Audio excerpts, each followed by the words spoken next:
ആ എന്താ ശ്യാമളെ? സത്യേട്ടൻ പിണങ്ങിപ്പോയി. പിന്നെ പോയോ?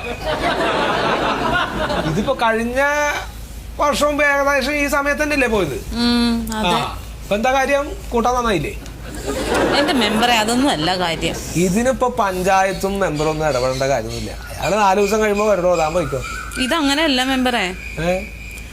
എപ്പൊ പിണങ്ങി പോയാലും 3-4 ദിവസം കഴിയുമ്പോ സത്യേട്ടൻ നമ്മുടെ വീടിന്റെ കിഴക്കേ വശത്ത് കൂടി സൈക്കിളിൽ ബെല്ലടിച്ച് അങ്ങോട്ടും ഇങ്ങോട്ടും നടക്കും.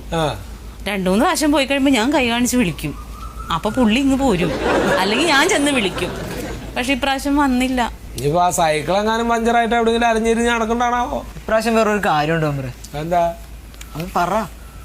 എന്റെ മെമ്പറിന് അറിയാലോ ഞാൻ എന്തോരം കഷ്ടപ്പെട്ടിട്ടാ ജീവിക്കണം. തൊഴിലുറപ്പിന് പോയ പൈസയും കുടുംബശ്രീന്ന് ലോൺ എടുത്ത പൈസയും കൂട്ടി വെച്ചിട്ട് ഞാൻ എന്റെ ഈ മാല പണയം വെച്ചത് എടുത്തു. അതെന്താ അയാൾക്ക് നല്ല കാര്യല്ലടോ? നല്ല കാര്യല്ലേ? എന്നിട്ടോ പണയം വെക്കാൻ ചോദിച്ചോ? പണയം വെക്കാൻ ചോദിച്ചു. പിന്നെന്തേ? പുള്ളിക്ക് ഈ മാല കഴുത്തേലിട്ടോണ്ട് നടക്കണോന്ന് ഞാൻ കൊടുക്കുവോ? ഒരു 5 മിനിറ്റ് ഇടാൻ കൊടുക്കായിരുന്നു. അതെ, ഈ ആയിരുന്നു കണ്ണി കണ്ട കിണർ കുഴിക്കാനും കായലിലെ പണിക്കൊക്കെ പോണ മനുഷ്യനാ. ഇതെങ്ങാനും ഊരി വെള്ളത്തിൽ പോയാൽ ഞാൻ ആരോട് ചോദിക്കും?